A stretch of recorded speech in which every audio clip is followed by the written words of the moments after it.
என் பேர் விஜயகுமார். నా పేరు విజయ్ కుమార్. தமிழ்நாட்டில் தூத்துக்குடி மாவட்டத்தில் வந்திருக்கிறேன். తమిళ రాష్ట్రము తూటికొడి అని చెప్పండి ఆ జిల్లా నుండి వచ్చాను. என்னுடைய குடும்பம் இயேசு அறியாத குடும்பம். నా కుటుంబము యేసయ్యని ఎరగని కుటుంబము. இயேசுனாலே எங்களுக்கு பிடிக்காது. యేసయ్య అంటేనే మాకు అసలు నచ్చదు. இப்படிப்பட்ட சூழ்நிலையில அநேக பாவ பழக்கத்தில் அடிமைப்பட்டிருந்தேன். ఇటువంటి పరిస్థితుల్లో అనేక పాపపూరితమైన అలవాట్లు నేను బానిసై ఉన్నాను. సిగరెట్ பிடிப்பேன், தண்ணி அடிப்பேன், ஹான்ஸ் வைப்பேன். సిగరెట్ తాగేవాడిని, మందు వాడేవాడిని, ఈ రీతిగా హాన్స్ నేను పుచ్చుకునేవాడిని. இப்படி அநேக பாவ பழக்கம் எனக்குள்ள இருந்தது. ఇలాగ అనేక పాపపు అలవాటు నాలో ఉండేవి. ஒரு நாள் இயேசு என்னை சந்தித்தார். அந்த பாவ பழக்கத்தை முற்றிலுமா விடுதலையாக்கி ஒரு ஊழியக்காரனா மாற்றினார். ఒక రోజున యేసయ్య నన్ను దర్శించాడు. పూర్తిగా పాపపు అలవాట్లను విడిచిపెట్టి యేసయ్య సేవకుడిగా మారిపోయాను. இயேசு ஒரு நாள் அழைத்தார். యేసు ఒక దిన నన్ను పిలిచాడు. ஊழியத்தை செய்ய நீ வரணும், సేవను చేయాలని నన్ను రమ్మని పిలిచాడు. எழுப்புதல் திட்டத்தில் நான் உன்னை பயன்படுத்த விரும்புகிறேன். ఉద్యోగం కొరకు నేను వాడుకోబోతున్నా అన్నాడు. உன்னை கொண்டு அநேக ஆத்துமாக்களை ரட்சிக்க நான் விரும்புறேன். నీ ద్వారా అనేక ఆత్మలు రక్షించాలని కోరుతున్నా అన్నాడు. என்னுடைய வல்லமையை உன்னை கொண்டு நான் அநேகருக்கு விளங்க செய்ய நான் விரும்புறேன். నా యొక్క శక్తి నీ ద్వారా అనేకులు నేను బయలుపరచబోతున్నా అన్నాడు. நீ ஊழியத்தை செய்ய வான்னு சொல்லி கர்த்தர் அழைத்தார். నా సేవను చెయ్యుమో అని రమ్మని ఆయన పిలిచాను. 2021 ఆగస్టు మాసం 2వ తేదీ ஊழியத்துக்கு అర్పణితాను. నేను 2021 సంవత్సరం ఆగస్టు నెల 2వ తారీఖున పరిచర్యకి నన్ను సమర్పించుకున్నాను. இயேசு விடுக்கிற ஊழியத்தோடு இணைந்து கர்த்தருடைய ஊழியத்தை நாங்க செய்து கொண்டு வருகிறோம். యేసు విడిపించుచున్నాడు పరిచయతో కలిసి దేవుని యొక్క పరిచయం నేను చేయించు వచ్చున్నాను. ஊழியத்துல கர்த்தர் அநேக காரியங்களை செய்து கொண்டிருக்கிறார். పరిచయలో ప్రభు అనేక కార్యాలు చేయించున్నాడు. கர்த்தர் எனக்கு வாக்கு கொடுத்தபடி என் மூலியமா கர்த்தர் தம்முடைய வல்லமை வெளிப்படுத்துகிறார். ప్రభు తను వాక్ ఇచ్చినట్లుగానే నా పరిచయం ద్వారా తన యొక్క శక్తిని ఆయన బయలుపరుచున్నాడు. ஒரு முறை தமிழ்நாட்டில் உள்ள ராமநாதபுரம் மாவட்டத்தில் ஒரு கிராமத்துக்கு நாங்க போயிருந்தோம். ఒకసారి తమిళ రాష్ట్రంలో రామనాథపురం అనేటువంటి ఆ జిల్లాలో ఒక గ్రామానికి వెళ్ళాం. அந்த கிராமத்துல சுவிசேஷம் அறிவிக்கணும். ఆ గ్రామంలో సువార్తను ప్రకటించాలి. சுவிசேஷ கூட்டம் வச்சிருந்தோம். நாங்க సువార్త కూడిక అని ఒకటి మేము పెట్టాం.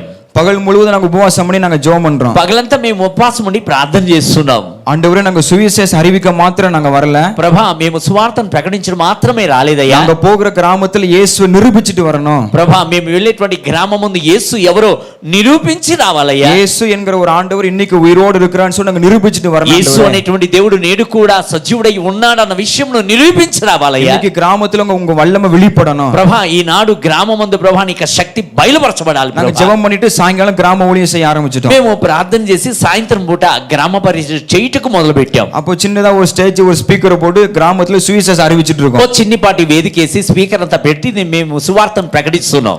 ஜெப வேளையின் போது அநேக ஆத்துமாக்கள் ஜெபிக்க வந்தாங்க. ప్రార్థన సమయమున అనేక మంది ఆత్మలు ప్రార్థించుకోవడానికి తరలిొచ్చారు. அதுல ஒரு అమ్మాவுக்கு விபத்து நடந்து 12 வருஷம் ஆச்சு. అందులో తల్లి గారికి యాక్సిడెంట్ అయ్యి 12 ఏళ్ళు అయింది. அவங்களுடைய ஸ்பைனல் கால் எலும்பு பாதிக்கப்பட்டு 12 வருஷமா இப்படி குனிஞ்சே தான் இருந்தாங்க. ఆమెకు వెన్నెముక దెబ్బతిని 12 సంవత్సరాలుగా గూనిగానే ఆ తల్లి ఉండేను. அவங்களால நிமிரவே முடியாது. వారు ఎంత మాత్రమే నిటారుగా నిలబడలేరు. அப்ப அந்த அம்மா கிட்ட போய் நாங்க சொன்னோம், நீங்க இயேசுவை ஏற்றுக்கொண்டு உங்க வாழ்க்கையை இயேசுக்கு ஒப்பு கொடுங்க, அவர் உங்களுக்கு அற்புதம் செய்வார் அப்படின்னு. అప్పుడు మేము ఆ తల్లి గారి దగ్గర వెళ్ళాను. మీ జీవితాన్ని యేసయ్యకు సమర్పించుకోండి, అప్పుడు ప్రభు మీకు జీవితంలో ఒక అద్భుతం చేస్తానని చెప్పాము. அந்த అమ్மா எங்களை பார்த்து சொன்னாங்க, ఆ తల్లి మమ్మల్ని చూసన్నది, యేసు మొదట నాకు అద్భుతం చేయటం, అప్పుడు நான் இயேசுவை ஏத்துக்கிறேன். యేసయ్య నాకు మొదట అద్భుతం చేయనివయ్యా, తర్వాత యేసయ్యని అంగీకరిస్తా. சரி, இயேசு இப்போ உங்களுக்கு அற்புதம் செய்வார். సరే యేసయ్య నీకు ఇప్పుడు అద్భుతం చేస్తాడు. அவங்க தலையில எண்ணெய் பூசி ఆమెకు శిరస్సుపై నూనెను రాసి ஒரு 2 நிமிடம் நாங்க ஜெபம் பண்ணோம். ఒక 2 నిమిషాలు మేము ప్రార్థించాం. ஜெபம் பண்ணி முடிச்சதுக்கு அப்புறம் ప్రార్థన చేసి ముగించిన వెంటనే இப்படி இருந்த அந்த அம்மா இப்படி ஆயிட்டாங்க. అలా వంగిపోయిన ఆవిడ ఇలా నిటారుగా అయిపోయింది. 12 வருஷமா நிமிரவே முடியாது. 12 సంవత్సరాలు నిటారుగా నిలబడలేని அவங்க குனிஞ்சே தான் இருப்பாங்க. ఆమె వంగి గూని ఉండేది. ஜெபம் முடிஞ்சதுக்கு அப்புறம் நிமிர்ந்து போனாங்க. ప్రార్థన అయ్యి అక్కడ నిటారుగా నిలబడగలిగింది. உடைஞ்சு போன அவங்க எலும்பை இயேசு ஒட்ட வைத்தார். అయితే ఇరిగిపోయిన ఆమెకు వెన్నెముకను యేసయ్య అతికించెను. இது மட்டும் இல்ல, ఇది మాత్రం కాదు, அவங்க మరునాள் చర్చికి வந்துட்டாங்க. వారు మరుసటి రోజు ఆలయానికి వచ్చేసింది. இந்த இயேசு தான் உண்மையான தெய்வம், ఈ యేసయ్య నిజమైన దేవుడని அப்படின்னு அவங்க வாயிலே சொன்னாங்க. అలా వారే స్వయంగా తమ నోటితో ఒప్పుకున్నారు. அது மட்டும் இல்ல, అది మాత్రం కాదు, தேவனுடைய கூடாரத்துல దేవునికి గుడారంలో 2022 வருஷத்துல 2022 సంవత్సరంలో செப்டம்பர் மாசத்துல సెప్టెంబర్ మాసమందు கடைசி சனிக்கிழமை திறப்பின் வாசல் உபவாச ஜெபம். అయితే చివరి శనివారం రోజున బద్దలైన సందులో నిలబడి ప్రార్థించే ప్రార్థన அந்த உபவாச ஜெபத்துல இயேசு அறியாத ஒரு குடும்பத்தார் உள்ள வந்திருந்தாங்க. అట్టి ఉపవాస ప్రార్థనలో యేసుని ఎరిగిన ఒక కుటుంబ సభ్యులు లోపలికి వచ్చారు. அவங்க கையில 16 వయసు உள்ள ஒரு வாலிபனை தூக்கிட்டு வந்தாங்க. వారి చేత 16 సంవత్సరాల యవనసును ఒక యవనసుని ఎత్తుకుని అలా మోసుకుని వచ్చారు. அவனுக்கு டிபி வியாதி, వాడికి క్షయరోగము.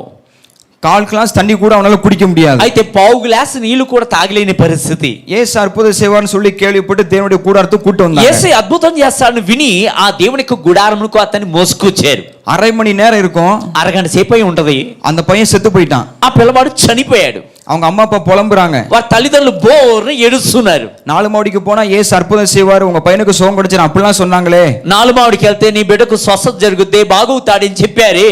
இங்க வந்து என் பையன் செத்து போயிட்டான். ఇక్కడికి వచ్చి నా కుమారుడు చనిపోయాడే அப்படின்னு மார்பிள் அடிச்சு அடிச்சு అని அழுறாங்க. గుండెల బాదుకొని బోర్ని ఏడవసాగారు. அப்போ அந்த பையனை நாங்க ஒரு தனி அறைக்குள்ள கொண்டு போய் అప్పుడు ఆ చనిపోయిన పిల్లవాడిని ఒక ప్రత్యేకమైన గదికి తీసుకెళ్లి, நானு என் கூட இன்னும் 2 பசங்க இருந்தாங்க. నేను నాతో పాటు 2 పిల్లలు ఉన్నారు. நீங்க பயப்படாதீங்க, మీరు భయపడకండి, இன்னைக்கு இயேசு உயிரோட எழுப்புவாரு. నేడు యేసు సజీవంగా లేపుతాడు.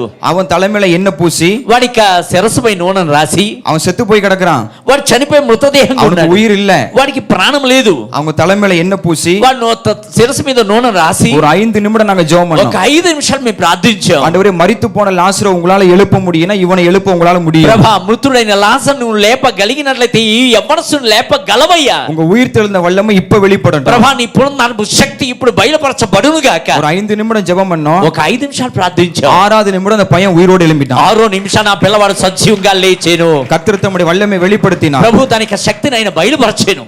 இதுவும் கிடையாது, ఇది మాత్రమే కాదు, இது மட்டும் அல்ல, ఇది మాత్రమే కాదు, தேவனுடைய கூடாரத்துல டெய்லியும் ஹீலிங் பிரேயர் நடக்கும். దేవుని యొక్క గుడారంలో ప్రతిదినం స్వస్థత ప్రార్థన ஒரு జరుగుతుంది. நாள் ஞாயிற்றுக்கிழமை ఒక రోజు ఆదివారం రోజున தேவனுடைய கூடாரத்துல நான் செய்தி கொடுத்து கொண்டிருந்தேன்.